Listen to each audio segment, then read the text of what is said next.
और ब्रेक के बाद एक बार फिर से स्वागत है आप सभी का दिल्ली की तमाम खबरों में। और शुरुआत करते हैं सीएम अरविंद केजरीवाल के दिल्ली मॉडल और काम की राजनीति से प्रभावित होकर आम आदमी पार्टी में लोग लगातार शामिल हो रहे हैं। और उसी कड़ी में जम्मू कश्मीर से सैकड़ों लोगों ने आज आम आदमी पार्टी की सदस्यता ग्रहण की। पार्टी के दिल्ली प्रदेश अध्यक्ष गोपाल राय ने जम्मू और कश्मीर से पैथर, पार्टी के पूर्व मंत्री और विधायक यशपाल कुंडल, पूर्व विधायक बलवंत सिंह मनकोटिया, विधायक उम्मीदवार सुरेंद्र सिंह और 8 बीडीसी सदस्य और 10 पार्षदों समेत सैकड़ों साथियों को टोपी और पटका पहनाकर आम आदमी पार्टी की सदस्यता दिलाई।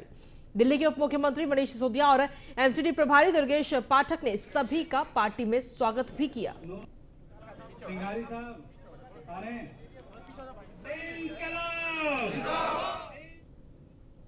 वहीं डिप्टी सीएम मनीष सिसोदिया ने कोंडली एसटीपी में पंप मरम्मत के दौरान जान गंवाने वाले मृतकों के परिजनों से मुलाकात की। इस दौरान उन्होंने मृतकों के परिजनों को 10-10 लाख रुपए का चेक सौंपा। और इस दौरान उन्होंने कहा कि पीड़ित परिवार ने अपने सदस्य को खोया है। ये राशि उस सदस्य की कमी को तो पूरा नहीं कर सकती, लेकिन उसके परिवार को सम्मानपूर्वक जीवन जीने में मदद करेगी। साथ ही उन्होंने कहा कि सरकार पीड़ित परिवार के एक सदस्य को नौकरी भी देगी।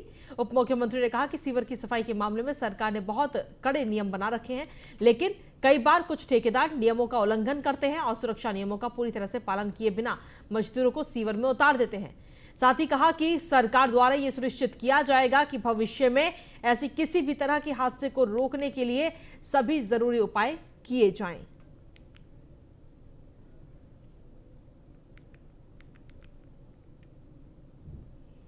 वहीं दिल्ली के उप मुख्यमंत्री मनीष सिसोदिया ने प्रेस कॉन्फ्रेंस की और इस दौरान उन्होंने गुजरात के शिक्षा मंत्री के बयान की निंदा करते हुए कहा कि अगर गुजरात के शिक्षा मंत्री में इतना अहंकार है तो वो सोमवार को गुजरात जाकर देखेंगे। पिछले 27 सालों में बीजेपी की सरकार ने गुजरात के स्कूलों को ठीक करने के लिए कुछ काम किया भी है या नहीं। उन्होंने कहा कि गुजरात का जनमानस अरविंद केजरीवाल को मौका देने का मन बना चुके हैं, फिर गुजरात की शिक्षा व्यवस्था बेहतर बनेगी। गुजरात की शिक्षा व्यवस्था अच्छी नहीं लगती, वो गुजरात छोड़ के दिल्ली चला जाए। उन्होंने एक स्टेटमेंट दिया था, उसको आप सब लोगों ने भी ट्वीट किया था, उसको अपने अपने चैनल अखबारों में चलाया था। तो गुजरात के शिक्षा मंत्री जी एक तरह से मान रहे हैं कि उन्होंने वहाँ की शिक्षा व्यवस्था पे कोई काम नहीं किया, और किया ही नहीं है बल्कि करेंगे भी नहीं, और जिसको अच्छा नहीं लगता वो दिल्ली चला जाए। उनके इस स्टेटमेंट में एक तो अहंकार है कि देखो हम तो राजनीति में हैं, हम 27 साल से गुजरात की राजनीति में हैं, हमने कोई काम नहीं किया और करेंगे भी नहीं। आपको अच्छी शिक्षा चाहिए तो हमसे मत मांगो, कहीं और चले जाओ। और स्वीकृति है कि हमने कुछ नहीं किया, हमने गुजरात के स्कूलों के लिए, कॉलेजेस के लिए कुछ नहीं किया। कल मैंने इस पे एक ट्वीट किया था ये कहते हुए कि ये बयान बड़ा शर्मनाक है। उसके बाद करीब 4.5 लाख लोगों ने उसको ट्वीट किया अलग अलग तरीके से कि गुजरात के शिक्षा मंत्री नहीं जानते हैं कि गुजरात में शिक्षा का क्या हाल है, बेरोजगारी का क्या हाल है। और वहीं दिल्ली सरकार के कैबिनेट मंत्री गोपाल राय ने किसानों को बड़ी सौगात दी है। गोपाल राय ने कहा कि दिल्ली सरकार किसानों से गेहूं खरीद करना शुरू करेगी। इसके लिए दिल्ली के नजफगढ़ और नरेला में 2 केंद्र भी तैयार कर रही है। गोपाल राय ने जानकारी दी कि दिल्ली सरकार फूड कॉर्पोरेशन ऑफ इंडिया के सहयोग से इन दोनों केंद्रों की स्थापना करेगी।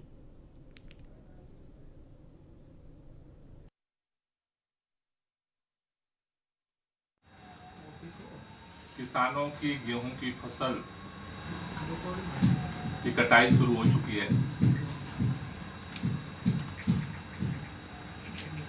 गेहूं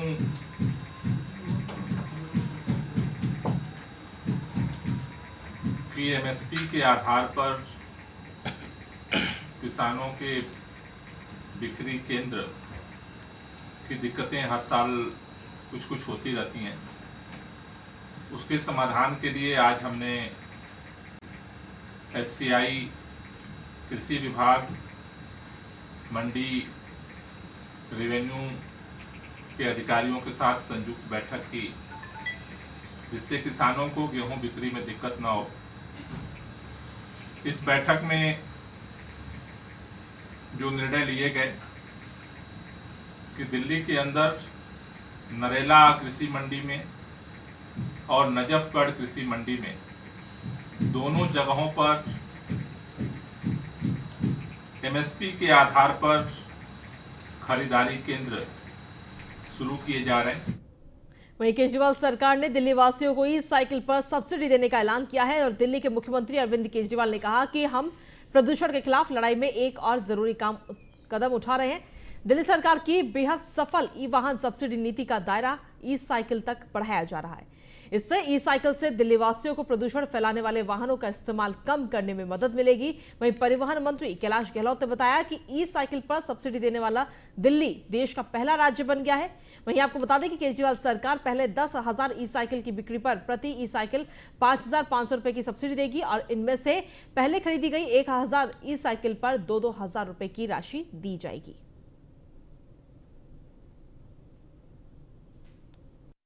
इलेक्ट्रिक व्हीकल्स के लिए खुशखबरी है। जैसे कि माननीय सीएम अरविंद केजरीवाल ने बार बार कहा है कि दिल्ली को इलेक्ट्रिक व्हीकल्स का कैपिटल बनाना है, इलेक्ट्रिक व्हीकल्स का गढ़ बनाना है। और आपको जानकर खुशी होगी कि पिछले लगातार 3 महीने से हमारा जो इलेक्ट्रिक व्हीकल्स की सेल लगातार बढ़ती रही है और उसमें और एक अच्छी खबर है कि मोटरसाइकिल और स्कूटर जो कि 2 व्हीलर जैसे हमने आपको याद हो हमने बार बार कहा कि जो पोल्यूशन के एंगल से भी देखें तो मैक्सिमम जो पोल्यूशन और नंबर जो है वो 2 व्हीलर से काफ़ी है। तो 36% of the total number of electric vehicles sold वो मोटरसाइकिल और स्कूटर है 2 व्हीलर से। अभी तक 45,900 till date 45,900 electric vehicles Delhi की सड़कों पे दौड़ रहे हैं। तो उसमें से 36% अब हमारे 2 व्हीलर्स हो गए हैं लगभग 16,000 के आसपास। 12% इलेक्ट्रिक व्हीकल्स का जो रजिस्ट्रेशन वो क्रॉस कर गया है जो कि अपने आप में एक बहुत बड़ा नंबर है। आपको याद होगा जब हमने इलेक्ट्रिक व्हीकल पॉलिसी लॉन्च किया था तो एक बहुत ही एम्बिशियस टारगेट हमने रखा था कि आने वाले 4 साल में 25% रजिस्ट्रेशन जो है वो इलेक्ट्रिक व्हीकल्स का होना चाहिए। वहीं दिल्ली के शाहदरा इलाके में हत्या के मामले में बाहर आए एक शख्स को बदमाशों ने गोली मार दी। मामला जेल से पैरोल पर आए गुरु नाम के शख्स को बदमाशों ने गोली मार दी है और मौके पर पहुंची पुलिस ने घायल को गंभीर हालत में जीटीबी अस्पताल में भर्ती कराया जहां उसका इलाज चल रहा है। जानकारी के मुताबिक गोलू आनंद विहार इलाके में एक हत्या के मामले में जेल में बंद था और कुछ दिन पहले ही वो जेल से पैरोल पर बाहर आया था, जिसके बाद देर रात 9 बजे चंदू पार्क इलाके में उसे गोली मार दी गई। हालांकि बदमाशों का अब तक कुछ पता नहीं चल पाया और पुलिस ने इस पूरे मामले को दर्ज कर आगे की जांच शुरू कर दी। मैं यहाँ से निकल रहा था तो यहाँ शोर मच रहा था कि गोली चल गई।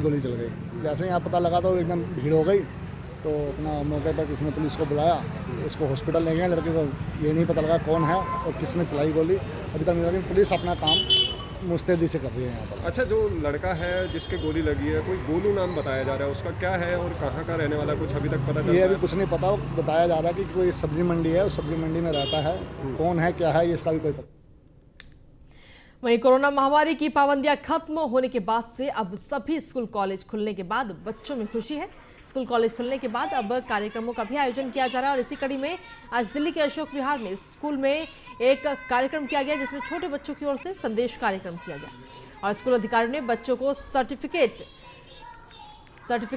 के तौर पर इनाम के तौर पर 5,500 रुपए की राशि दी। इस कार्यक्रम से बच्चे और उनके परिजन और स्कूल के लोग भी खुश नजर आए।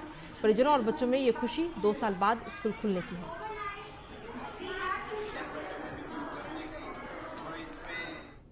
देखिए सर, आज बहुत खुशी हो रही है कि 2 साल के बाद ये हमारे हीरे मोती हमारे बच्चे जो एक समाज में इनकी वापसी हो रही है, आज ये बिल्कुल आए हैं और इतने खुश हैं। इनके पेरेंट्स बहुत खुश हैं और इन सबको देख के हम बहुत खुश हैं कि हमारी मैनेजिंग कमेटी, हमारा टीचर स्टाफ सारा, प्रिंसिपल मैम, तो हमारी टीचर्स भी इतनी मेहनत कर रही हैं इन बच्चों पे। बाकी इसमें बहुत अच्छा लग रहा है। अगर भगवान ने चाहा आगे कोई ऐसी तकलीफ ना आए तो ये हमारी प्रतिभाएं हैं जो आगे निखरेंगी। साथ साथ चलाई है, जैसा कि दिल्ली सरकार की तरफ से ऑर्डर था। लेकिन जो बच्चे ऑफलाइन जो पढ़ते हैं ना, वो ऑनलाइन में पढ़ ही नहीं पाते थे।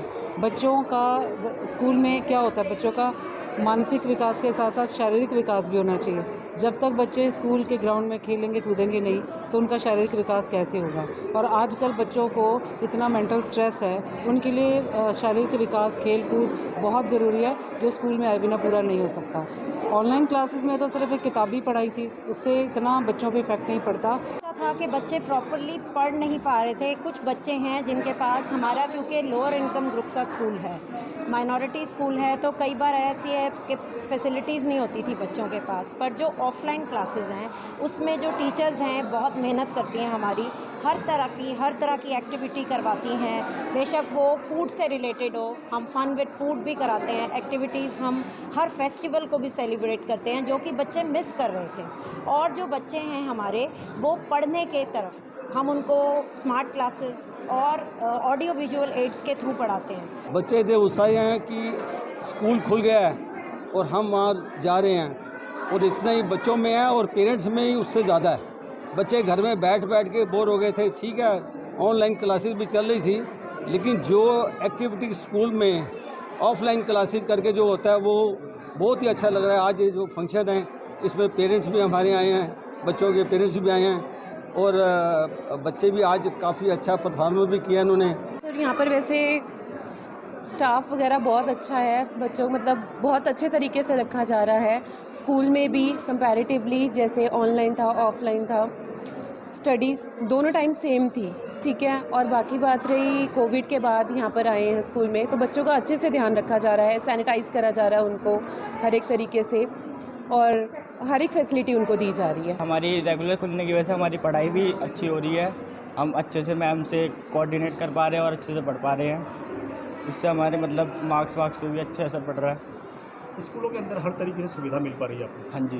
पढ़ाई जो थी ऑनलाइन थी, वो ऑनलाइन की जगह जब ऑफलाइन हो रही है, यानी कि स्कूलों के अंदर आके पढ़ाई करी जा रही है, उसमें कितना फ़र्क पड़ा? ऑफलाइन में ये है कि सर हमें मैम से अच्छे से कोऑर्डिनेट कर पा रहे हैं, और अच्छे से ऑनलाइन में भी अच्छे से हम बात कर पा रहे थे, पर ऑफलाइन में हम और अच्छे से मतलब कर पा रहे हैं, जिससे हमारे मतलब मार्क्स और वो सही हो रहे हैं।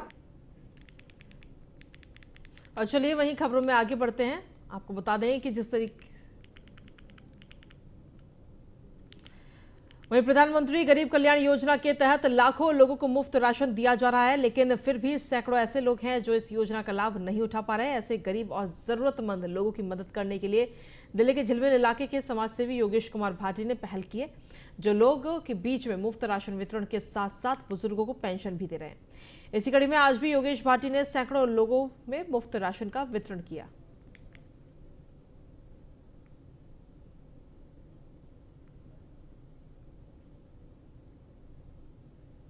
वितरण तो कई वर्षों से चला आ रहा है, लेकिन अभी हमने फरवरी से 3100 परिवारों को प्रति व्यक्ति 3 महीने, मतलब एक परिवार को लगातार 3 महीने राशन वितरण की योजना हमने शुरू करी है फरवरी से।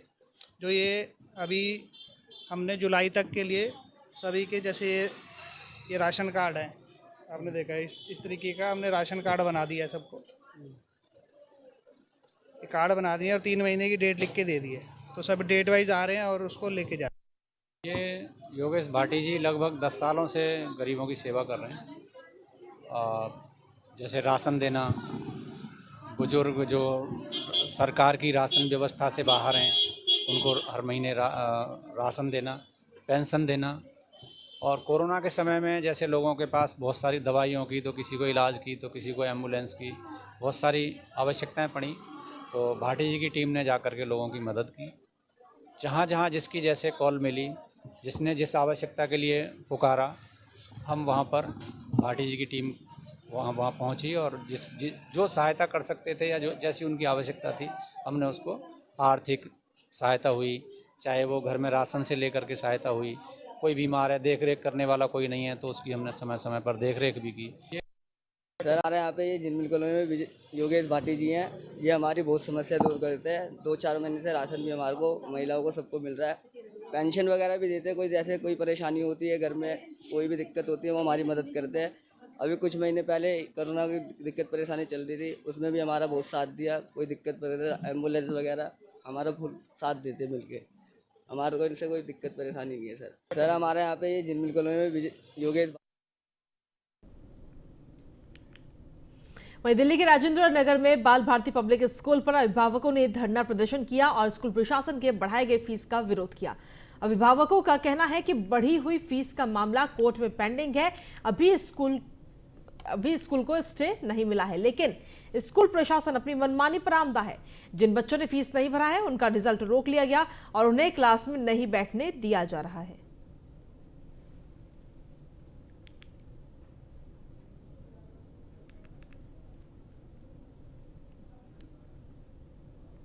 में आगे बढ़ेंगे। दिल्ली के द्वारका साइबर क्राइम पुलिस ने एक ऐसे आरोपी को अरेस्ट किया है जो कि 5वीं क्लास तक पढ़ा है, लेकिन साइबर क्राइम की दुनिया में मास्टरमाइंड है। पुलिस के अनुसार 150 महिलाओं को सोशल मीडिया के द्वारा ये अपना शिकार बना चुका था। एक महिला की शिकायत पर पुलिस ने जांच की और अब इस आरोपी को अरेस्ट करके सलाखों के पीछे भेज दिया गया है। जैसा इन्वेस्टिगेशन का इंटरोगेशन पता चला कि 1-2 केसेस में सक्सेसफुल हुआ, उसके बाद इसने इसको हैबिट बना लिया कि इसकी कोई रिक्वेस्ट को एक्सेप्ट किया तो ठीक है, अदरवाइज उसका मॉब फोटो बना देगा, ब्लैकमेल करेगा। तो ये 5वीं तक पढ़ा हुआ है, ड्रॉप आउट है, तो अनपढ़ लड़का ये। सर कोई सहयोगी भी है इसका इस काम में?